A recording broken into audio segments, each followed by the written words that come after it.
Saudari dan saudaraku yang dikasihi Tuhan, kita harus bersyukur dan bangga sebagai orang Indonesia yang merayakan keagamaan kita sebagai orang Kristiani di Indonesia ini. Di Italia, di Eropa yang menjadi pusat kekatolikan, hari ini tidak libur, hari biasa. Karena di sana memang bukan hari raya kenaikan yang dirayakan pada hari ini. Sekarang di sana dirayakan hari Minggu Paskah yang ke-6 pada hari Kamis. Di Indonesia Jumat Agung pun libur. Hari Kamis kenaikan Kristus pun libur. Di Eropa Jumat Agung itu tidak libur. Nah, mari bersyukur menjadi orang Indonesia, orang Kristiani yang dihargai hari raya kita. Sehingga memang benar harus hari ini kita rayakan Kristus naik ke surga supaya tepat pada hari ke-40 setelah dia bangkit, dia naik ke surga seperti dalam kitab suci. Dan harus hari Kamis ini dia naik ke surga supaya nanti tepat 9 hari lagi turunlah Roh Kudus. Saudari dan saudaraku yang dikasihi Tuhan. Tadi ketika Kristus mau naik ke surga, dia mengajak ke-11 muridnya. Ya, Judas sudah terpisah. Yang Matias belum terpilih. Ke-11 muridnya diajak berangkat ke Galilea untuk melihat ke puncak bukit itu. Dan disitulah mereka menyaksikan Kristus naik ke surga.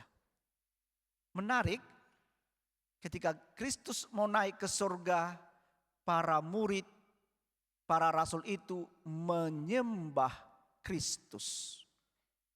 Selama 3 tahun para murid mengikuti Kristus, mereka masih dalam keraguan-raguan. Ini siapakah, Mesiaskah, atau putra Daudkah, macam-macam penafsiran mereka. Tapi lama-kelamaan setelah Kristus bangkit, pelan-pelan Kristus mulai membuka diri. Dan akhirnya para murid semakin mengerucut kepada imannya bahwa Kristus adalah Tuhan.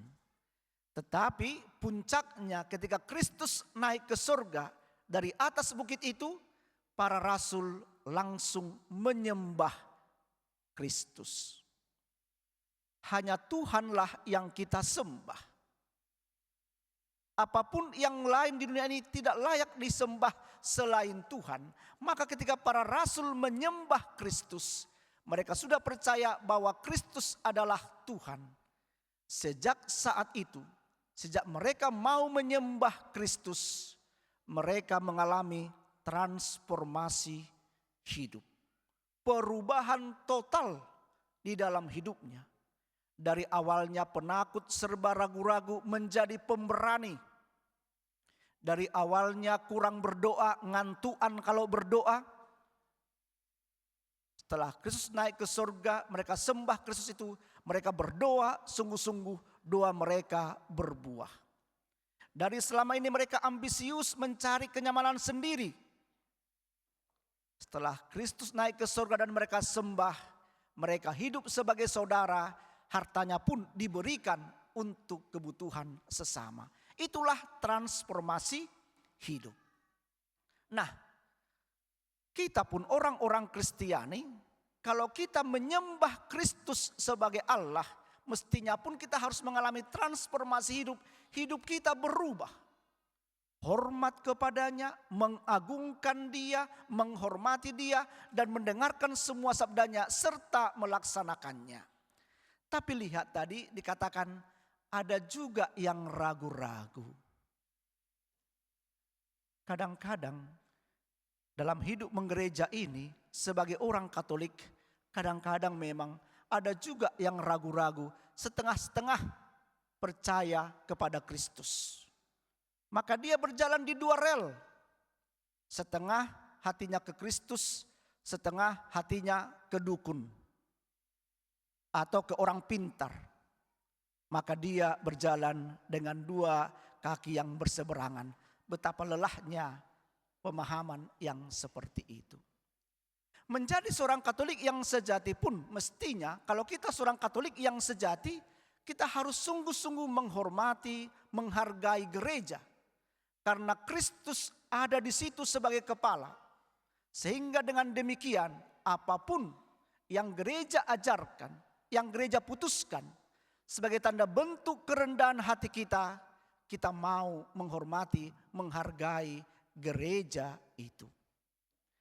Saudari dan saudara, tadi dikatakan sebelum Kristus naik ke surga, pergilah ke seluruh dunia, baptislah semua orang dalam nama Bapa dan Putra dan Roh Kudus.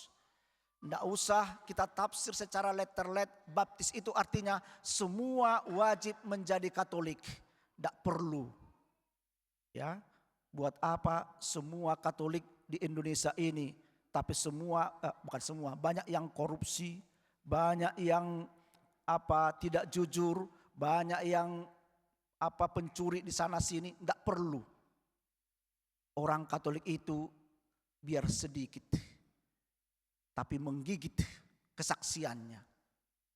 Mampu memberikan kesaksian yang terbaik untuk Indonesia, untuk dunia ini.